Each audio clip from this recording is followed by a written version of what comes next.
Hello दोस्तों, आप सभी का इस वीडियो में स्वागत है। तो हम लोग आज फिर से 9 इडियम्स एंड फ्रेज हम लोग आज पढ़ेंगे, ठीक है। तो चलिए बिना किसी देरी के वीडियो को लाइक कर दीजिए और हम आगे बढ़ते हैं। सबसे पहला इडियम से आज का हमारा अ बर्निंग क्वेश्चन। दोस्तों कोई ऐसा क्वेश्चन जो कि बहुत ज़्यादा इम्पोर्टेंट हो, तो आप उसको कहोगे दोस्तों अ बर्निंग क्वेश्चन, ठीक है। अब हम आ जाते हैं बिना किसी देरी के नेक्स्ट फ्रेज पे। देख लीजिए, ये लड़का एक अच्छा सा इंपॉर्टेंट सा क्वेश्चन पूछ रहा है, तो ये क्या कर रहा है, ये बर्निंग क्वेश्चन आस्क कर रहा है, ठीक है। चलिए अब आ जाते हैं नेक्स्ट फ्रेज पे, जो कि है दोस्तों बैक सीट ड्राइवर। चलिए इसको हम थोड़े अच्छे से समझते हैं। मान के चलिए कि आप एक कार में बैठे हुए हैं, ठीक है, और ड्राइवर कोई और चला रहा है, गाड़ी कोई और चला रहा है, ठीक है, और आप पीछे बैठे हुए हैं और आप पीछे से ऐसे बोल रहे हैं ड्राइवर को, तुम ऐसे गाड़ी चलाओ, ऐसे गाड़ी चलाओ, ऐसे गाड़ी चलाओ, ठीक है। मतलब ये हुआ कि उसको पता है गाड़ी चलाना कैसे है, तुम पीछे बैठे हुए, अगर मतलब तुमको गाड़ी चलाना नहीं आता है और तुम उसको बोल रहे हो कि तुम ऐसे गाड़ी चलाओ, ठीक है। तो देखो, बिना ज्ञान के मामले में दखल देना, हमको किसी चीज़ का ज्ञान नहीं है, मतलब हमको गाड़ी चलाना नहीं आता है, हम खुद पीछे बैठे हुए हैं, हमको ड्राइविंग करना नहीं आता है, लेकिन हम ड्राइवर को बोल रहे हैं भाई तुम ऐसे गाड़ी चलाओ, ठीक है। तो बैक सीट ड्राइवर से आप ऐसे इसको याद कर सकते हैं।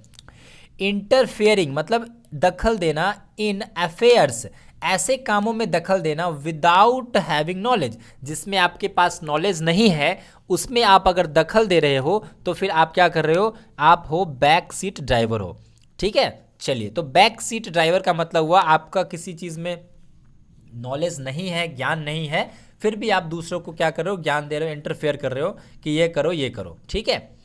अब आ जाते हैं बिना किसी देरी के थर्ड नंबर पे, जो कि हमारा बैक टू स्क्वायर वन। दोस्तों ये जो आदमी है हमारा, ये थोड़ा सा गुस्सा और थोड़ा सा उदासी इसमें भरा हुआ है। दोस्तों क्यों भरा हुआ है इसके अंदर उदासी, ये देखिए ऐसा होता है कि मान लीजिए कि आप मतलब कुछ ऐसा कर रहे हो, कुछ पाने का कोशिश करो। मान लेते हैं आप 1 करोड़ रुपया का वेल्थ बनाने का कोशिश कर रहे हो, ठीक है। और धीरे धीरे करते करते करते करते 1 लाख 2 लाख 3 लाख करते करते आपके पास हो गया, आपके पास मान लेते हैं कि 29 लाख रुपया हो गया आपके पास, ठीक है। फिर अचानक से कुछ ऐसा हुआ आपके साथ, जो ये सारा का सारा 29 लाख रुपीज़ जो है वो ख़त्म हो गया, ठीक है। तो फिर आप कहाँ पे आ जाओगे, फिर आप आ जाओगे 0 लाख और फिर से आप स्टार्ट करोगे 1 करोड़ पाने के लिए, ठीक है। तो कोई आपका अगर किसी काम कुछ मतलब कोई चीज़ लक्ष्य है आपका, कोई एम है आपका, ठीक है, आप उस एम के पीछे भाग रहे हो, कर रहे हो और बहुत हद तक पा चुके हो उस चीज़, उस लक्ष्य को, लेकिन फिर कुछ ऐसा होता है कि फिर आप जीरो पे आके अटक जाते हो, मतलब फिर आप वापस आते हो जीरो पे और फिर वहाँ से स्टार्ट करते हो। तो इसको अगर आप फ्रेज में कहना चाहते हैं तो आप बोलेंगे back to square one, to return to starting point. तो ये यहाँ पे बहुत दुखद मतलब स्थिति हो जाता है ये। तो इस प्रकार का ये इंसान, ऐसा मुंह इसका दिखाई दे रहा है, तो प्रारंभिक बिंदु पे लौटना, ठीक है। तो बैक टू स्क्वायर वन का मतलब हो गया प्रारंभिक बिंदु पे लौटना, ठीक है।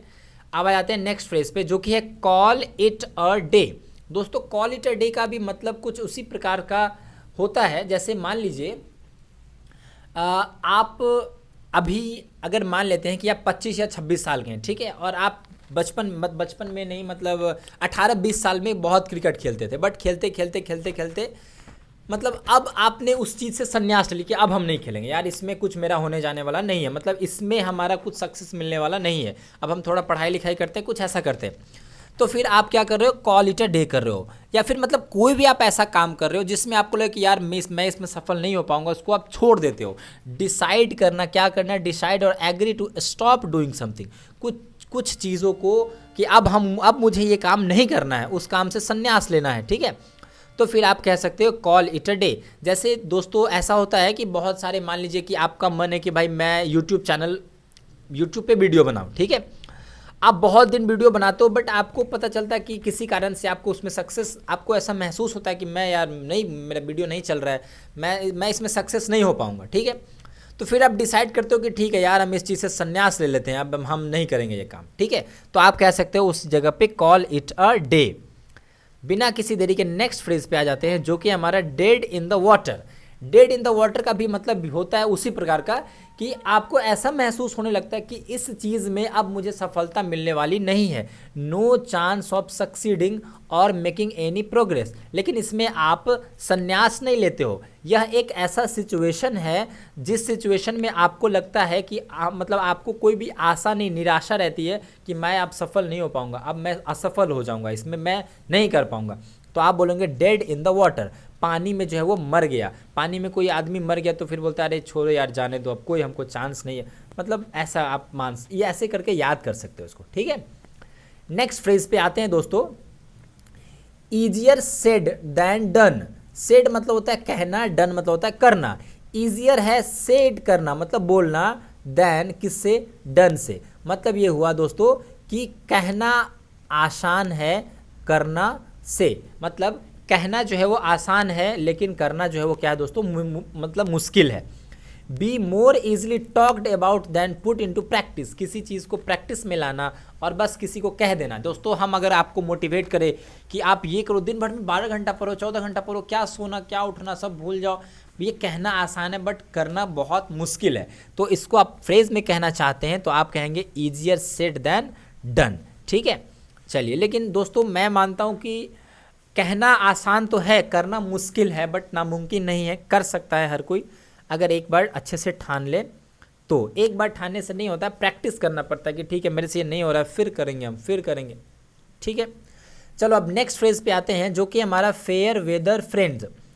दोस्तों कुछ दोस्त तो छोड़िए, ज़्यादातर दोस्त ऐसे होते हैं कि जो आपके अच्छे समय में आपके साथ है, आपके पास बहुत सारा पैसा है, ठीक है, या फिर आपके पास बहुत सारा टाइम है तो आपके साथ रोज़ वो रहेंगे, ठीक है।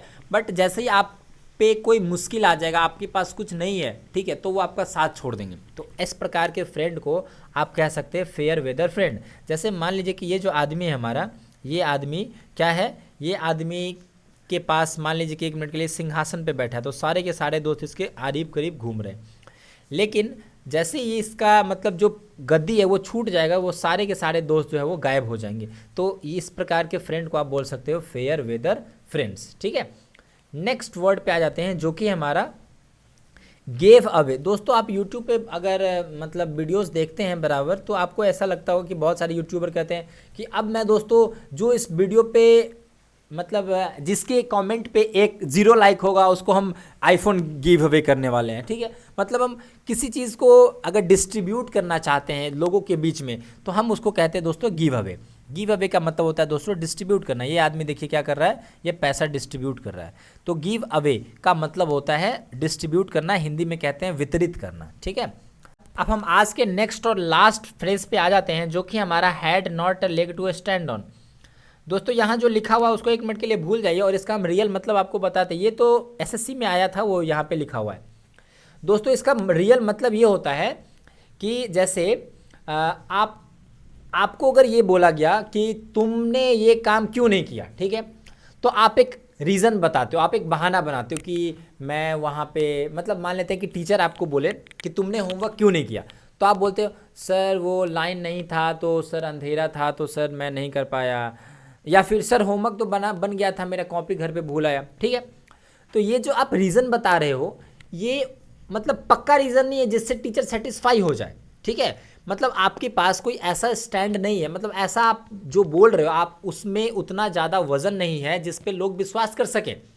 तो उस टाइम आप कह सकते हो had not a leg to stand on. आप पे मान लीजिए कि आप पे केस हो गया और आप जाके कुछ अपना गवाही दे रहे हो, मतलब आप अपना बचाव करो कि इसलिए मैं किया, मैं ये नहीं किया हूँ, वो नहीं किया हूँ, ठीक है। लेकिन आपके पास कोई उसका पुख्ता सबूत नहीं है, ठीक है, तो आप वहाँ पे यूज़ कर सकते हो had not a leg to stand on, did not much have much hope of getting it. अब जब आपके पास कोई पुख्ता सबूत नहीं है आप अपने आप को सही प्रूफ करने के लिए, तो आपके पास क्या है, ज़्यादा उम्मीद नहीं है कुछ चीज़ को पाने के लिए, तो ज़्यादा उम्मीद नहीं होना। अब जल्दी से 2 मिनट के अंदर में क्या कर लेते हैं, इस सारे को रिवाइज कर लेते दोस्तों। सबसे पहला आज का हमारा था अ बर्निंग क्वेश्चन, जो कि बोलते हैं दोस्तों अ बर्निंग क्वेश्चन मतलब होता है इंपॉर्टेंट क्वेश्चन। नेक्स्ट पे आते हैं बैक सीट ड्राइवर, मतलब पीछे बैठ के किसी को एडवाइस देना, मतलब मेरे को ज्ञान के मामले में मतलब उस मामले में ज्ञान नहीं है बट हम सामने वाले को क्या कर रहे हैं, सजेशन दे रहे हैं। Back to square one, back to square मतलब हो गया प्रारंभिक बिंदु पे पहुंचना, मतलब इसमें हम बहुत आगे बढ़ चुके थे अपने लक्ष्य को प्राप्त करने के लिए, लेकिन फिर से वापस आगे किसी कारण से और फिर से हम स्टार्ट करने वाले हैं। कॉल इट अ डे मतलब हो गया कि अब हम संन्यास चलेंगे, आज से हम क्रिकेट नहीं खेलेंगे, यार बहुत हार गए हम मैच, ठीक है, अब मैं छोड़ दूंगा क्रिकेट को। डेड इन द वाटर का मतलब ये हुआ कि अब हम को इस चीज़ में सफलता नहीं मिलने वाली है, अब मैं ये काम बंद करने वाला हूँ, ठीक है। तो मतलब आप काम बंद करने का बात नहीं है यहाँ पे, डेड इन द वाटर में काम बंद करने वाली कोई भी बात नहीं है, बस इसमें यह है कि आपको आशा नहीं होती है कि अब मैं सफल होऊंगा। उसके बाद ईजियर सेड देन डन, इसमें तो साफ साफ पता चल रहा है कि कहना आसान है और करना मुश्किल है। ई फेयर वेदर फ्रेंड, इसमें भी साफ साफ पता चल रहा है कि ऐसे दोस्त जो कि सिर्फ और सिर्फ अच्छे मौसम में साथ देते हैं उनको बोलते हैं fair weather friend. Give away का मतलब होता है दोस्तों डिस्ट्रीब्यूट करना, बांटना किसी भी चीज़ को। उसके बाद होता है had not a leg to stand on, मतलब कि हमारे पास वो मतलब अपना सपोर्ट कुछ ऐसा मेरे पास नहीं है जिससे हम अपने आप को सपोर्ट कर सके, तो आप यूज़ करेंगे had not a leg to stand on. दोस्तों अगर वीडियो समझ में आया, वीडियो में जो 9 इडियम एंड फ्रेज यूज़ हुए हैं वो अगर समझ में आया तो वीडियो को लाइक कर दीजिए और चैनल सब्सक्राइब कर दीजिए दोस्तों अगर आपका मन करे हो।